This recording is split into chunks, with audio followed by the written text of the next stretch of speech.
A man called James Robinson, who wrote Why Nations Fail, won Nobel Prize last year for economics. And when he received it, he said, so many nations know what to do to prosper, but refuse to do it. Example of such nation is Nigeria. Indonesia is the country with the highest number of Muslims in surface of the earth. When I finished there, I went with 2 Muslims. One of the people I went who was not a Muslim was him. And he was there when I asked the Muslims, did you see any Al-Majiri here? They said no. So I asked the president, why don't you have people who are begging all over the place? Because it's a Muslim culture. He said, what am I talking? That there are factories working. Why would they be begging for food? Are they not educated? Peter, educate your people and they become productive. I was in a book launch in Ogoni. Book launch. Some of you will see it in the TV. And I said to them, we are going to apologize to Niger Delta people whom we have been sharing their money for oil for 20-something, for 50, for 100, without anything to show for it. We must go and apologize to them. Because we wasted everybody's time with their resources. If you go where we get oil from, you will cry. Is this where we got the oil? They have nothing apart from their land that is devastated and spoiled and cannot be used for anything. And we are sharing the money. So whenever I have opportunity, I plead.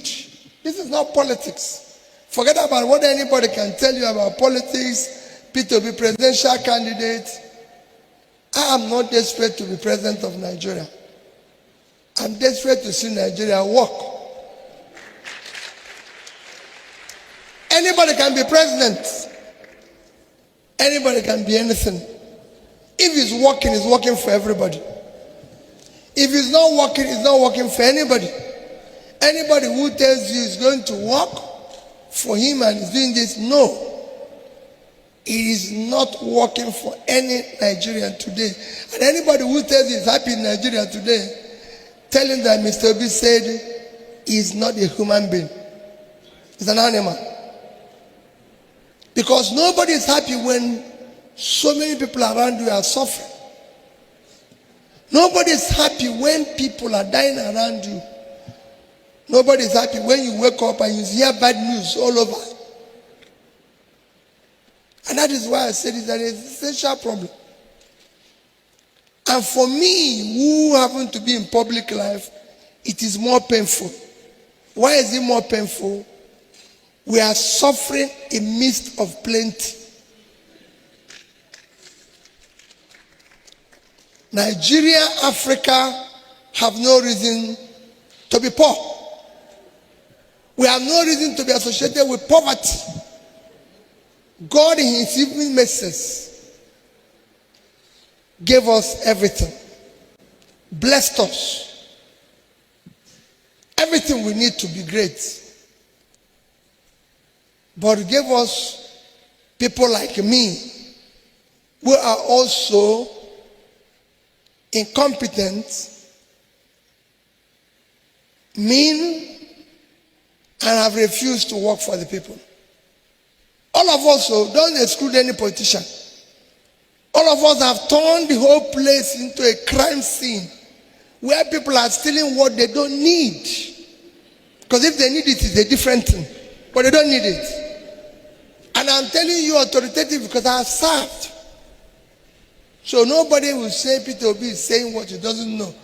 I know it. And it is important that people understand it. Chairman, I know I'm taking your time, but a few more minutes. I was in a book launch in Ogoni. Book launch. Some of you will see it in the TV. And I said to them, we are going to apologize to Niger Delta people whom we have been sharing their money for oil for 20-something, for 50, for 100, without anything to show for it. We must go and apologize to them. Because we wasted everybody's time with their resources. If you go where we get oil from, you will cry. Is this where we got the oil? They have nothing apart from their land that is devastated and spoiled and cannot be used for anything. And we are sharing the money. You go anywhere in the north, today is crime everywhere. But what do I see? Poverty everywhere. You cannot create poverty and be secured. And you look at it everywhere. God gave us oil. He's not helping us. God gave us land. He's not helping us. Today, we are the capital of poverty in the world. We are just 240 million estimated. But we have more people living in poverty in our country than the two biggest countries of the world in population combined. China at 1.4 billion and India at 1.4 billion combined is 2.8 billion people, but we have more people living in poverty than two of them combined. We are among the hungriest country of the world, to the extent that Ukraine, that is at war, you might not know, gave Nigeria grain to fight poverty, to fight hunger. They are at war. And they gave us grain. They gave Nigeria a gift. I'm telling you, everything I hear is documented so you can verify it. They don't show grain, but they're at war. And we are walking around. When the whole of northern Nigeria is about 750 something square kilometers of land, over 25% bigger than Ukraine.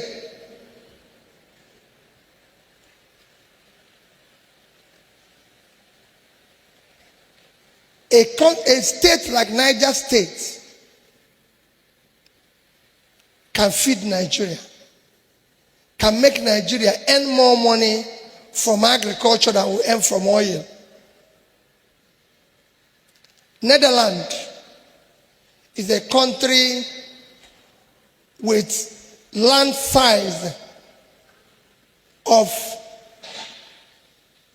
33,000 square kilometers. Minus water, if you add water, it's 41. They earn from agriculture over 120 billion euros, about $130 billion. Twice what we earn, 3 times what we earn from oil. Niger State is 76.3, 2.5 times the size of Netherlands, and is more fertile than Netherlands. Benue can feed Nigeria. And so are all our states. Places we have sports.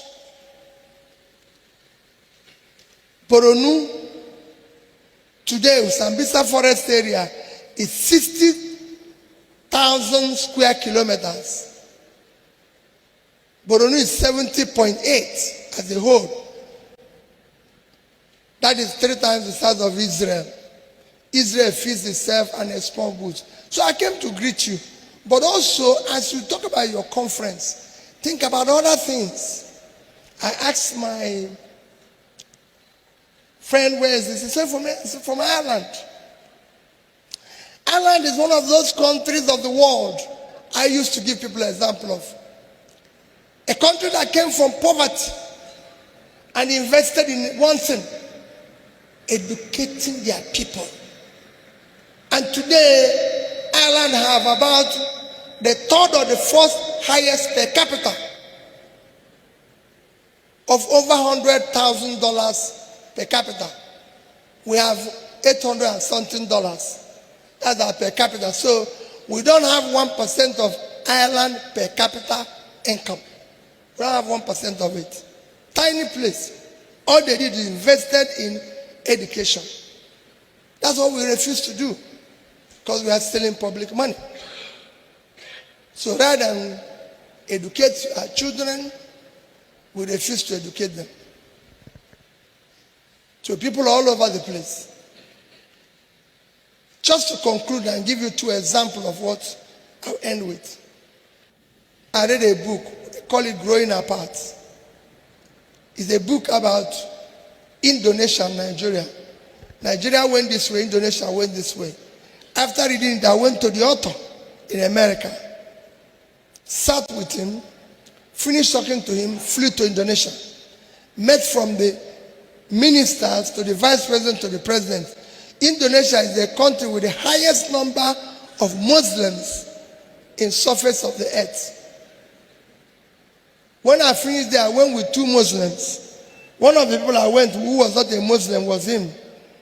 And he was there when I asked the Muslims, did you see any Al-Majiri here? They said no. So I asked the president, why don't you have people who are begging all over the place? Because it's a Muslim culture. He said, what am I talking? That there are factories working. Why would they be begging for food? Are they not educated? Peter, educate your people and they become productive. I said to them, he followed me to the Sultan's place. In front of the Sultan's house was big statue of Jesus Christ. And big statue of this. And I said, Sultan, why you have statues of Jesus Christ and Virgin Mary in your palace? He said, why? It was given to him by one visiting church top person who visited. They gave him the status. And I said, you put it here.